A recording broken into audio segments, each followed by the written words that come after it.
Hey, welcome to my YouTube channel. My name is Damon. I'm known as the BraveHeart Mentor, and I'm here to raise the brave in you. So don't forget to hit subscribe if you've not subscribed yet to my podcast. That way you're the first to get tips and tools, techniques, and of course, free resources. I want to help you reach your goals and achieve your dreams. Are you ready? Come on, let's get brave. Hey, Bravehearts, it's great to see you. This is Damon, your BraveHeart Mentor, and you're listening to my podcast, The BraveHearted Woman. In this episode, I want to encourage you just to do this one thing. This one thing can change your life. And what is it? Well, just get 1% better every day. Just push yourself incrementally just a little bit every day. That's the habit that I'm offering you to think about today. So 1% better every day. You know what that is? Over a year, that would be 37.78% better next year than you were this year. Now, I'm not going to lie and act like I knew how to do that. It compound interest right there. I already had that written out. But what I am going to tell you is that I've been applying this principle to my life, and I find it to be true, you all, that we can continue to grow, to stretch, to get better today than we were yesterday. Conversely, guess what? If we don't want to get better every day, did you know that there's no such thing as just like kind of staying the same? We're either moving forward or we're slipping backwards. So you get to choose. But in this episode, I just want to encourage you to push yourself. Go ahead and say, I can push myself. I can push myself just a little bit. I can get better. Now, I don't want to confuse you with saying you need to beat yourself up. You're not a piñata. You don't need to take a stick and start beating on yourself to get better. There's no judgment in my words. There's no shame here. And those aren't helpful anyways. People that struggle with hearing messages in shaming tones, or you should have, or if you only, tend to get paralyzed and do nothing at all. So that's not the point. I want you to think about the fact that, well, actually you do have a piñata in your life, something that does need to be beat out of your way, and it's not you, but something is holding the treasure that you seek, that mountain in front of you, that mountain that's intimidating and kind of looms in front of you and just looks like this unscalable thing that you need to get over. You need somehow to get around. You're just feeling overwhelmed by the mountain of work that's in front of you, or the effort that you have to apply to get past this. And maybe it's not really a choice. Maybe it's kind of an ultimatum in life, like I have to do this thing, and you feel overwhelmed. Just beat it, just like one tiny whack with a stick every day. Do you know what would happen if you went outside and you just hit that piñata once every day, twice every day? Eventually, that thing is going to break open. That piñata, not you, not beating yourself, but that other one, that project that you have, that deadline that's out there, that progress that you're supposed to be making, but you haven't even started yet. Just a little bit every day. If you just hit it every day, just a little bit, eventually that piñata is going to break open and give you the candy that's inside. You want that, don't you? Or what about just your health goals? Those things that seem so out of reach, so far away. Just to think about it, it can make you cry because you think, if only I could just get there. Well, you can. You can conquer it. You can crack it open. But you definitely will have to apply some of the things that I'm telling you today. Just baby steps, little incremental steps every day. Just think about getting 1% better each day. That makes it sound a little bit more palatable, doesn't it? It does for me. I can do 1%. I mean, how about your finances? How would your finances change if you just got 1% better every day? Or if you decided, I'm going to do this in my growth and development. I'm just going to push myself to get 1% better every day, or in my strength routine, just a little bit. It isn't the quantum leaps that lead to success. We think that it's what we do in these big, massive leaps. It's not that. It's what you do on a consistent basis, a little bit every day, that's going to bring you to the winner's circle. And that's where you need to be. You need to have success in your life. As a midlife woman, you're who I'm talking to right now. It's not quit time. It's go time. This is time for you to reinvent what midlife looks like, to think about what you want to do with the rest of your life and where you want to go. Because if you don't keep pushing yourself, if you don't have a plan for your growth and your development, not just haphazardly like a tumbleweed making your way around, but I'm talking about just a strategic strategic plan and goal that says, this is where I want to be, and this is how I think I'm going to get there. Of course, the plan can shape and morph and change, but moving forward is what it takes. If you don't do that, you're going to go backwards. You're going to slide backwards. You're going to lose ground. You're going to lose territory. And to me, that's what average is. It's people who have given up. Average, mediocre, it just takes so little in our life just to be above average that people that are happy with an average or just a little less, a little under average, below average, if you will, think they've just given up on life. They don't want to push themselves anymore. They don't want to dig down deep and find that self-discipline, because you're going to need self-discipline to make yourself do what you need to do when you need to do it. Sometimes we're good at giving ourselves permission to take a break, because that rationalization, the voices that will come into our mind and our brain saying, oh, you've done enough. It's your turn to rest. Just chillax. You deserve it. You earned it. You need self-care. You don't need just a day. You need like a year of self-care. This year is for you. Well, that may be true, but you don't live there forever. At some point, you get back up. At some point, you wake up and say, okay, today's a new day. What if I just got 1% better today? People who decide that average is okay have really actually made a decision of another kind. They've decided not to continue to improve themselves. They don't want to work hard on themselves to make changes. Here's just a few things that statistics talk about what the average person struggles with when they stop growing. They get paralyzed by a mindset that says, I can no longer do this. They dwell on past defeats. They don't try because they're afraid of failure. They aren't confident in their abilities. I used to, could have, once upon a time, no longer. They've lost confidence because they haven't stayed in control of moving their body and staying alert in their brain and their heart and their mind. They have no focus. So they jump around. They go from one activity to another because they lack focus. And because they lack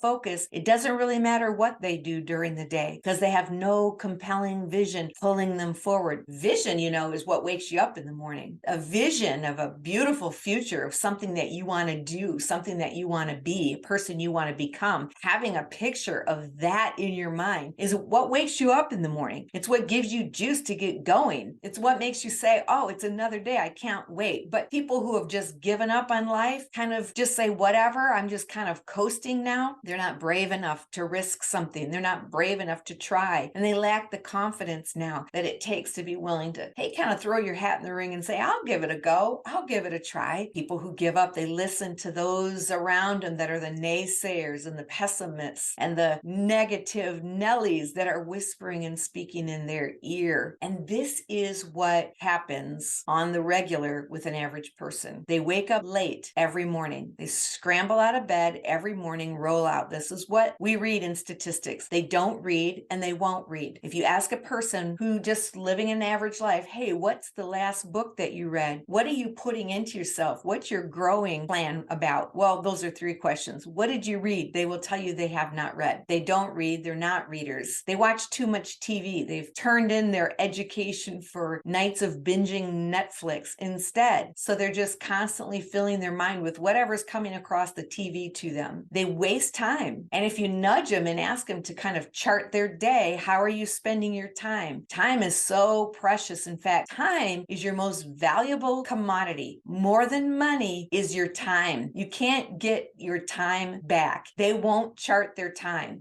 Successful people have their days scheduled, have their time charted and planned and organized. They know what they're going to do, when they're going to do it, for how long they're going to do it. They know what they're going to do next. I want you to be successful. Don't wake up whenever you feel like it and get up and saunter around. Have a plan, have a goal, and have a vision that wakes you up in the morning. They don't write things down. Average people just refuse to write down. They don't know what they're believing for. They don't have any written goals. They have nothing to aim for, and they don't commit to goals is another thing. They just like, oh, that's too much hard work. That's too much effort. I just want to play pickleball. I just want to go play golf. Nothing wrong with any of that. But what are you dreaming about? What's your goal? Commit to it. Don't be afraid to say, I have a goal. By this time next month, I want to have accomplished this, or whatever it is. For me, I just wrote the last paragraph of my brand new book. I can't wait to tell you about. Can't give it away yet. Not quite ready. Now we go into editing, and then pretty soon we go into the publishing. And then you will be given the opportunity to be one of the first to get this book and leave me a review. But listen, have a goal. I said, this is what I want to do. And then I broke it down into bite-sized goals because writing a book can feel overwhelming. What about you? What's your goal? What do you want to do? How do you want to go about it? When do you want to start? What can you do? Can you just do one thing that just moves the needle 1% better? It's all you have to do. At the end of the week, you're 7% better. So average people, they become sedentary. They sit around a lot. They don't exercise. They don't move their body. You know what happens when we don't move our body? If you rest, you rust. And not only that, we lose confidence about our body. We don't know what our body will do for us anymore. That's how people get hurt. I check in with my body every day. I hope you do too. Just stretching it, moving it, seeing how I feel, making sure everything is working. And I have confidence in my body that if I jump or if I dance or if I go water skiing, my body's going to work for me because I'm not a stranger to my body. But people who want to be average that stop working on themselves just become sedentary. They also become stingy. It's a fact that people that just become average, they don't give or they give less. The more money they make, the less they give. You don't want that to be in you. And then they end up being in debt. They spend more than their income. Bravehearted woman, how are you doing? Did you recognize yourself in any of these things? This couple more people who settle and become mediocre in life and don't push themselves in life, almost 100% of them admit that they're a few, if not several pounds overweight, and they don't do anything about it. They don't do anything but complain about it, but not you. You're not going to succumb to average. You're not going to give into that. You're going to keep pushing yourself. You're going to keep believing in yourself. You're going to keep reaching and growing and stretching. And that's the number one thing I want to make sure that you're fostering, that you hear on this weekly podcast, that you've got to have that growth mindset that says, yes, you can teach an old dog new tricks. Yes, I can learn. I can grow. I can still find the way to do new things and mix it up. Our brain certainly does like familiarity. There's no doubt about that. And it likes the path of least resistance. It'll take you right back to where it's always taken you. But when that happens, you're going to keep getting what you've always been getting. I'm going to challenge you to mix it up a little bit. Do something different. Create a new morning routine for yourself that really causes you to moan and groan just a little bit, like you feel it. Yeah, it's new. Your brain's like, what?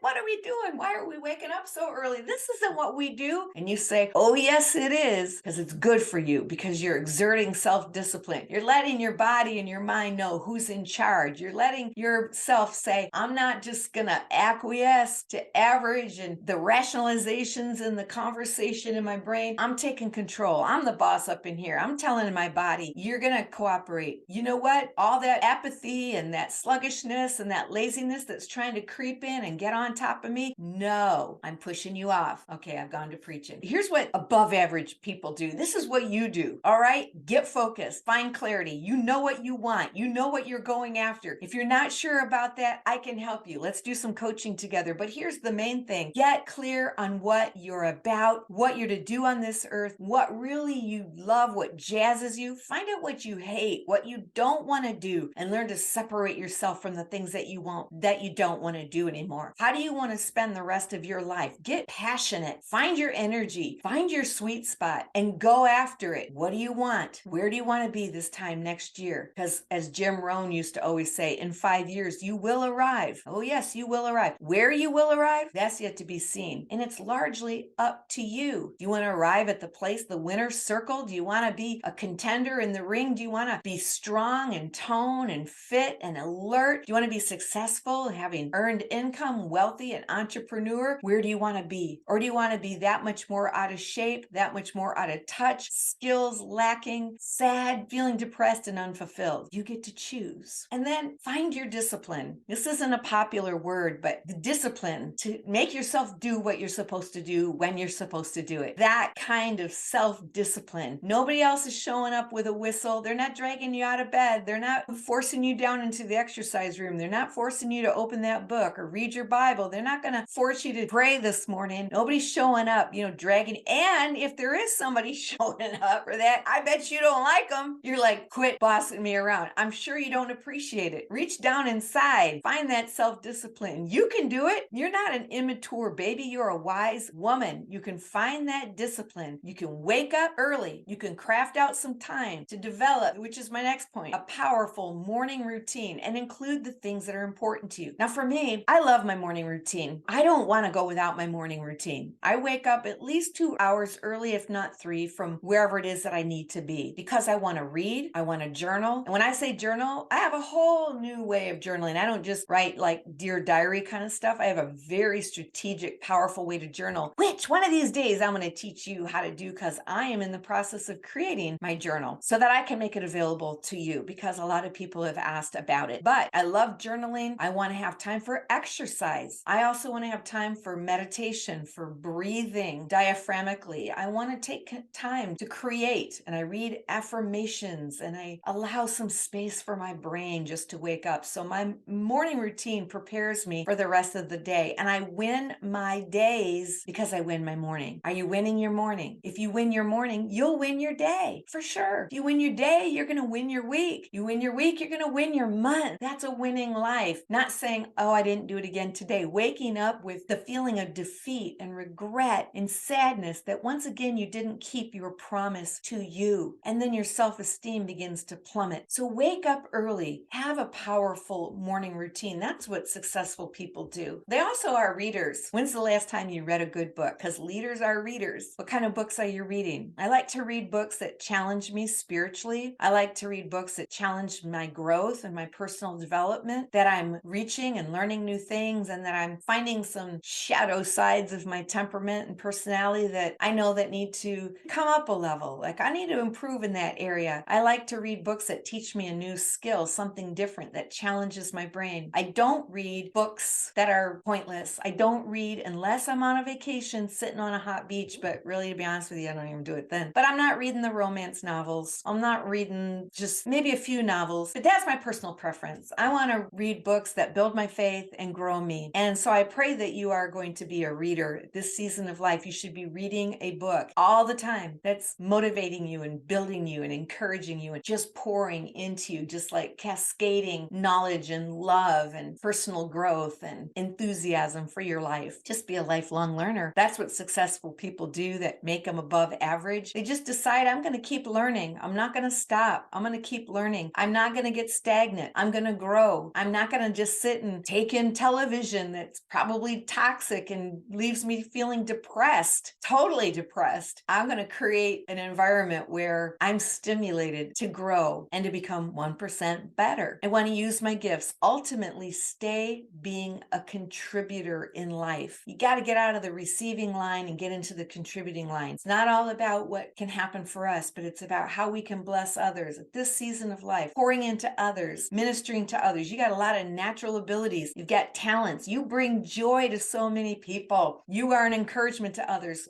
Eleanor Roosevelt said it this way: when you cease to make a contribution, you begin to die. And Winston Churchill said, most people die in their, he said like 25, but they didn't live as long then. So let me just change it a little bit. Most people die at 40. They're not buried till they're 80. Don't let that be you. You're going to keep going. You're going to be in the winner's circle. All right. So I want to push you to become 1% better. I want to push you to say average, mediocre. No, I'm not going to live that kind of life. I'm going to love my life. I'm going to design a life that I adore, that I wake up curious is going to be my new lens through which I look. I'm going to get out of the box and I'm going to start thinking about what else is out there. How much can I grow? How far can I go? Stimulate yourself with that. Shake off the mundane. Wake up. Become fully alive, because God's got greatness for you. All right. That's what I have for you today. If you love this podcast episode, would you please share it with someone else? And would you also take time to leave a review? I've left it in the show notes for you. That's how you can help me get more rankings and higher ratings, and then better exposure. People can find out that I'm here by getting more reviews. Would you be willing to do that? Just leave a review for me. Thank you. I appreciate you so much for doing that. Hey, I'm cheering you on. I want you to be in the winner's circle. And here's what I'm going to do to bless you this week. I want to give you my free download of my top 10 growth and development books. Not that I've written, but that I read. One that I've written that's coming out soon. Yay! But the books that have changed my life, I want to give them to you. So you can click the link in the show notes and get that free download. All right, everybody, I hope that you will have an amazing day, and I'm going to leave you like I always do, beautiful Braveheart women. It is time for you to find your brave and live your dream.